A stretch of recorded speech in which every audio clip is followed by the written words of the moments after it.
Okay, welcome to another unboxing. I've become an unboxer. I guess on my second unboxing, I'm an unboxer. Anyway, today I have Vanasche Motorsport gas cap for my KTM 790 Adventure, my 2019 KTM Adventure. I've actually been really looking forward to this. Last summer I was in Europe for 3 months, and with a tank bag on, having to remove the key, put the key in to open up the gas tank was a major pain in the ass. And this is a screw-off cap with a little, I guess kind of like a little leash to hang on to it so it doesn't go flying. Looks like beautiful aluminum. Let's crack it open with this scalpel. This scalpel. See what's cooking inside. Oh, I thought this scalpel would be sharper.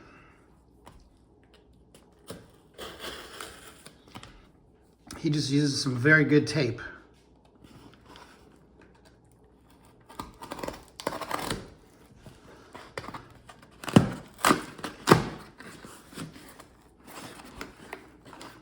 There we go.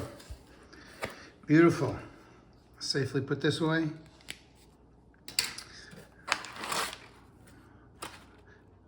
Don't need that. Stickers. Nice stickers. Stickers. These are the same stickers, but they're cool. He's done a update on the stickers over at Vanasche. Okay, here it is. Move the box away. You don't need to see the box.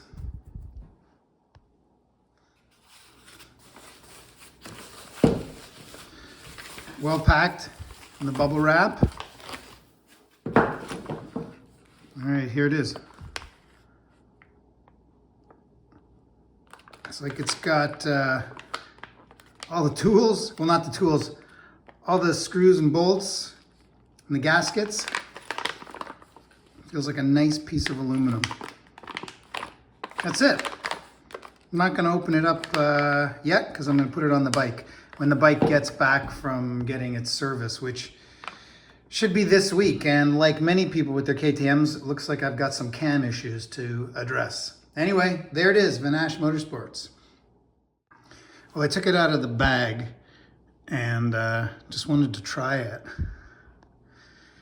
Listen to that sound.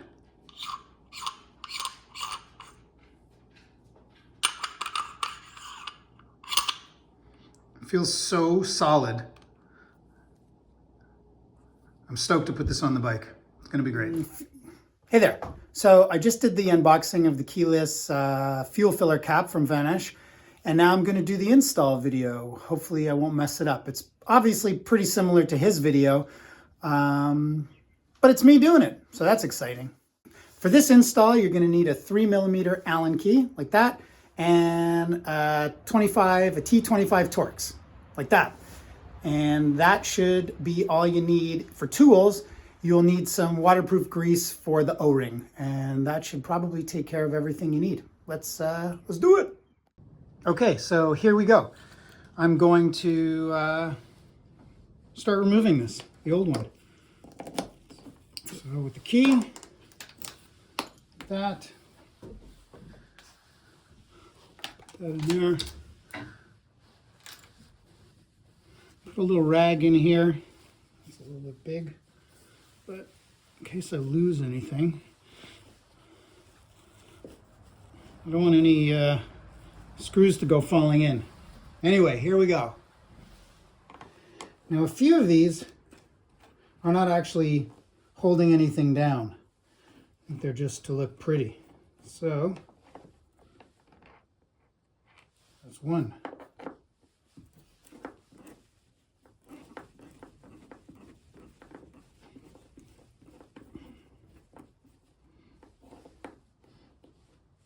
That must be a fake one, because you got the long one and the short one.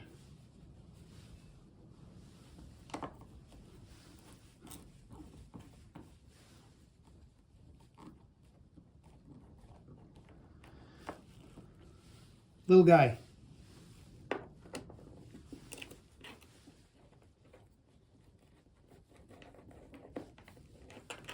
big guy.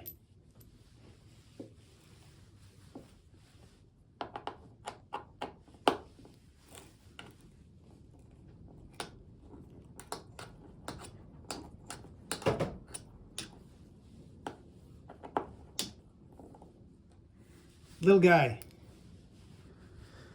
And put these in my pocket so I don't drop them.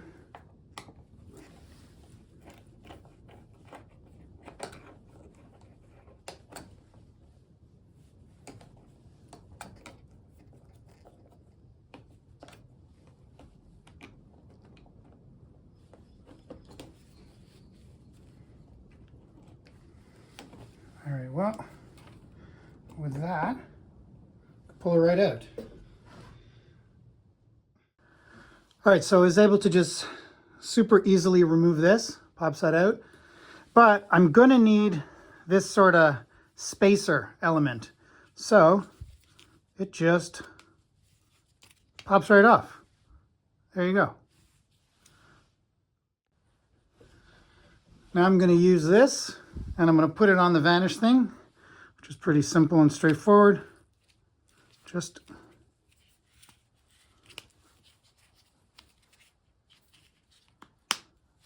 snaps in. That's it. And you can adjust it so you have that nipple in the right position. Always adjust your nipple. All right, so now I'm going to remove this plastic. I don't know what you call this, but I'm going to remove this plastic, and it also uses the T25 Torx. And there are 2 screws here. Although I think in the Vanasche video it says there's 3, but I've only got 2. What's that all about?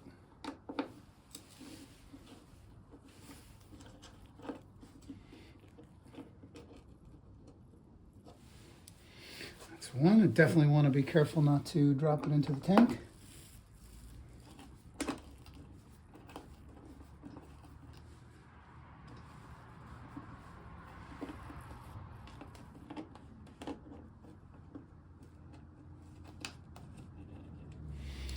All right, safely moved away.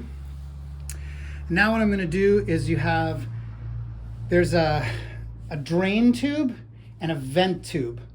The vent is on the left, the drain is on the right. On the new Vanasche piece, you do not need the drain, you only need the vent. So I'm going to disconnect these tubes from this thing. All right, so there are in fact 3 screws.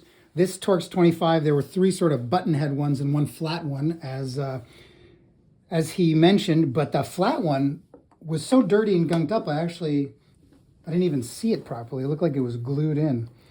Anyway, so now we can remove this dish. I've already removed the breathers and the drain tubes. Got this schmutta in there to protect from anything falling in. That's that. All right, so I have the O-ring here, which I'm going to use some of my very old Fill & Company waterproof grease that I used to use for my bicycles.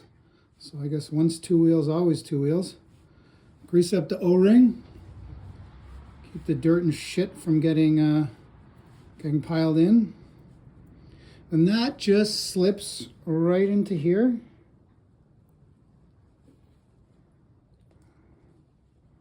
You can see that. That'll hold that. Now I'll clean my hands and attach the breathing tube. All right, so I just sliced that breathing tube a little bit, clear the little crack in it. And now I'm going to pull this rag out, place this down.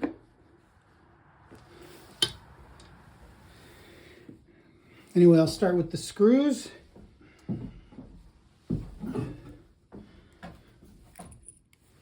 Impossible to see. Ah, there we go.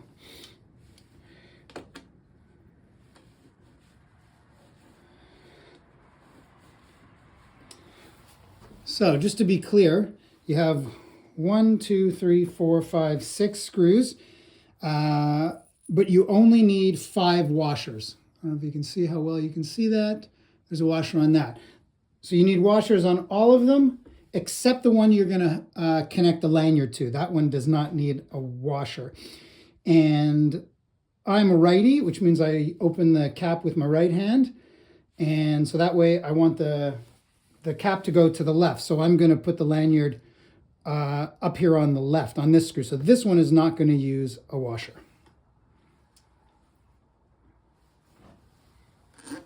All right, continuing to screw these in, which you can't see, but you can trust me. No Loctite here.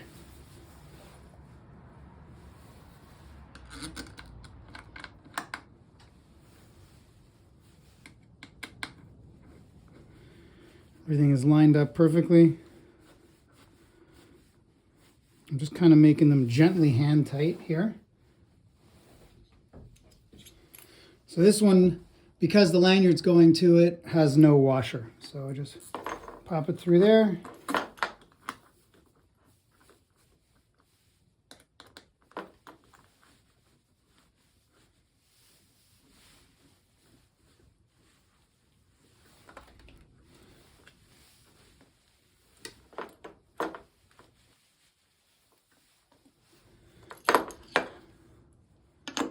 And it can go on like that.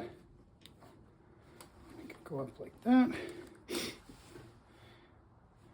And now I'll just tighten these, kind of like I might tighten a drum head if I was in a band. Sort of. And you just want to make these tight enough that they crush the washers. Nothing too crazy.